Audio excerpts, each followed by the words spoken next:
wabarakatuh. Terima kasih Bung Legisan, Bu Dio, dan kita doakan Bu Hanifah.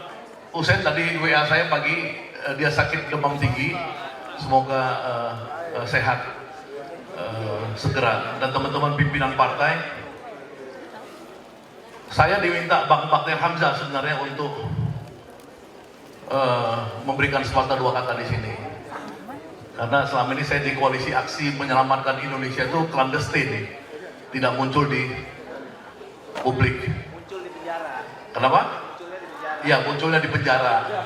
Karena hidup saya dari penjara ke penjara. Ya.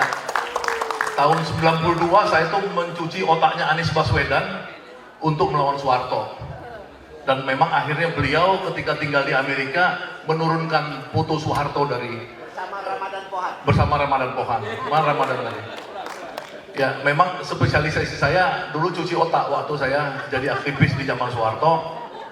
Dan sekarang saya di pendiri koalisi aksi menyelamatkan Indonesia bersama Bang Baktir Hamzah dan Gatot Nurmantio. Teman-teman sekalian, kita sudah 9 tahun melakukan front melawan Jokowi. Ini adalah tahun ke-9 kita melawan Jokowi, karena Jokowi ini adalah poros kekuatan global tertentu yang membuat Indonesia rusak. Teman-teman sekalian, dalam perang pertarungan pilpres ke pilpres itu, yang paling kita takutkan itu ada namanya Russian Operation.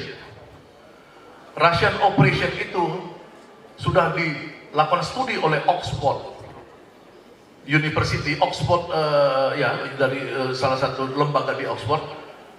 Mereka tuh bergerak dahsyat di Indonesia, dan itu bahaya karena dulu mereka bergerak di Amerika bisa memenangkan Donald Trump. Ya, kalau dia bergerak di Indonesia, itu yang disebut oleh saudara kita tadi pimpinan Nasdem. Hari ini bisa beredar foto Surya Paloh dukung Ganjar. Itulah kehebatan Russian Operation itu. Karena mereka tuh kemampuan mereka paling hebat di dunia sekarang adalah mencuci otak orang melalui dunia Internet of Things dan Big Data. Ya, kita itu bisa diadu domba, kita bisa dijelek-jelekkan, kita bisa dibuat musnah. Yang dituduh kadrun lah, dituduh Anies ini Arab, dituduh Anies ini begini begitu. Nanti semua muncul ini sebentar lagi. Jadi betul kata teman-teman di depan tadi, seperti pimpinan Nasdem, satu-satunya kekuatan kita untuk melawan Russian Operation atau operasi Rusia, ya, dengan kemampuan dia paling tinggi di dunia untuk mencuci otak orang, adalah membuat gerakan darat seperti ini. Kekuatan kita di Indonesia dari masa ke masa adalah kekuatan silaturahmi, kekuatan untuk kita saling melakukan check and recheck, melakukan satu, bukan ngerumpi ya, tapi kita lebih daripada itu, bagaimana, apakah benar info ini, info itu. Ini akan dimulai sebentar lagi. Ya, apalagi 10 tahun ini kita melihat orientasi politik bangsa kita itu ke Cina dan ke Rusia, maka saya yakin Operation Rusia Operation itu akan sangat berkembang nanti di Indonesia. Itu satu. Yang kedua, tantangan kita belum selesai. Kita tahulah Anies Baswedan ini tidak lagi kita bayangkan dalam idea, ya, seperti orang membayangkan Ganjar, membayangkan Prabowo. Karena Anies ini di luar urusan geopolitik sebenarnya sudah dia selesaikan di Jakarta. Yang itu udah faktual, tinggal dikembangkan. Jadi kalau kita membuat model, Jakarta ini adalah model dan tinggal dikembangkan. Misalkan apa? Misalkan Anies membangun usaha UMKM pribumi rakyat kecil, dia bangun di Jakarta. Catatannya ada semua, teman-teman bisa lihat. Salah satu contoh yang saya tahu adalah ketika Anies membuat selembar kertas kebijakan merubah pengusaha yang punya tanah 6.000 menjadi 1.000 meter persegi untuk bisa terlibat dalam pembangunan di Jakarta. Kalau 6.000, Pak Haji Jakarta ini, Betawi-Betawi tidak punya 6.000, dia rata-rata punya 1.000, dan Anies menurunkan menjadi 1.000. Itu salah satu affirmative action dalam pembangunan, membuat UMKM, orang miskin, pribumi, Betawi-Betawi naik di masa Anies di Jakarta, jadi lebih sejahtera.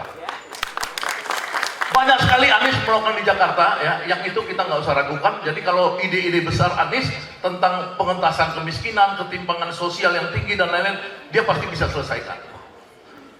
Urusan geopolitik, ini urusan besar, karena perang dunia sekarang ini, perang dingin sudah dimulai. Di Indonesia sekarang bertebaran agen-agen asing yang sedang ikut mengadu domba persoalan 2024 ini.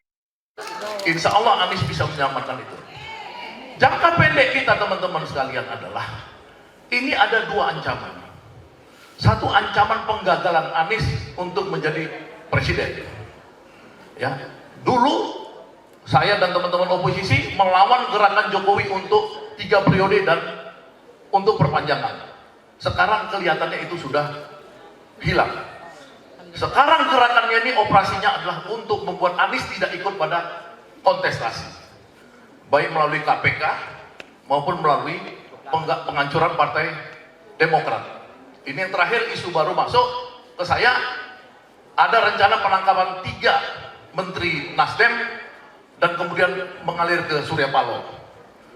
Ini ancaman-ancaman dilakukan dan itu mereka sungguh-sungguh. Satu-satunya kekuatan kita adalah untuk melakukan perlawanan rakyat. Kalau demokrasi dimatikan, kalau mereka mau menang sendiri, kalau mereka pakai cara-cara kotor, maka saya berharap kita, ya, bukan hanya memikirkan pemenangan Anies setelah Anies dicalonkan, tapi kita akan bergerak sebagai kekuatan rakyat melawan mereka. Kita akan menduduki kantor KPK, mengusir Firly dan kawan-kawan dari sana. Apabila KPK digunakan untuk mentersangkakan Anies dengan tidak wajar, kita bilang kepada Firly dan kawan-kawan, kamu tangkap itu yang punya uang 349 triliun itu. Kamu tangkap itu urusan-urusan lain, koruptor-koruptor pertambangan dan lain-lain. Masih banyak yang mau ditangkap. Jangan urusan Formula E. Yang kedua, kita harus melawan Jokowi yang menjadikan istana yang sakral jadi pusat pemenangan capres tertentu. Kita lawan, kita turun, kita demonstrasi, kita usir Jokowi dari istana itu. Kalau Jokowi masih terus-menerus melakukan upaya-upaya ekstra atau inkonstitusional, ini maksudnya kerja-kerja yang sebelum kita bicara elektoral. Yang tadi teman-teman banyak bicara elektoral, oke, itu bagus, tapi sebelum itu kita harus menuju pada upaya perlawanan mereka. Jangan sampai mereka menggagalkan Anies. Yang ketiga, soal penghancuran Demokrat. Sudah berkali-kali saya sudah bilang itu adalah upaya sinting.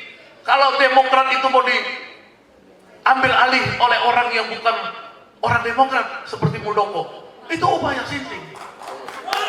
Tidak boleh ada orang pimpinan partai Hanura mau ambil partai Demokrat. Itu udah logika nggak sehat.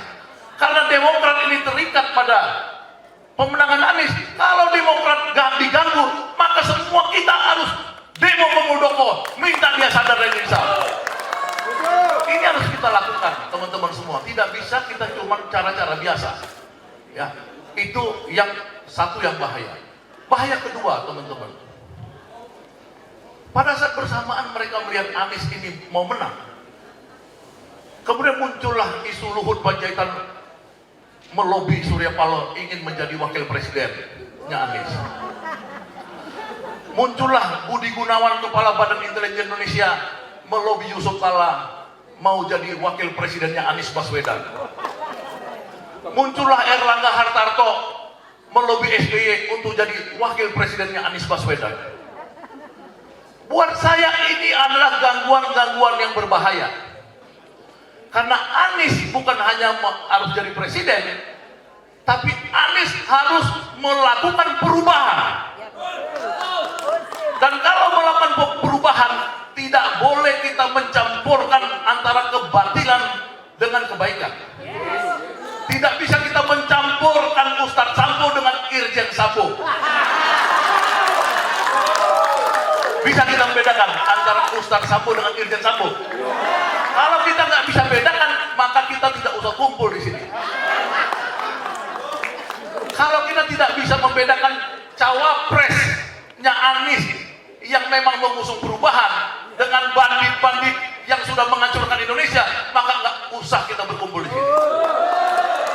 Maka saya bilang kita mengawal cawapresnya Anies itu harus dari partai koalisi itu, yang sekarang 3 ini. Apakah yang diusulkan oleh Demokrat seperti Agus Yudhoyono, ataukah yang diusulkan oleh PKS? Karena Nasdem sudah diwakili oleh Anies. Jadi teman-teman harus mengepung. Tidak boleh Erlangga jadi wapres, tidak boleh Budi Gunawan jadi cawapres, tidak boleh yang namanya Luhut Panjaitan jadi cawapres.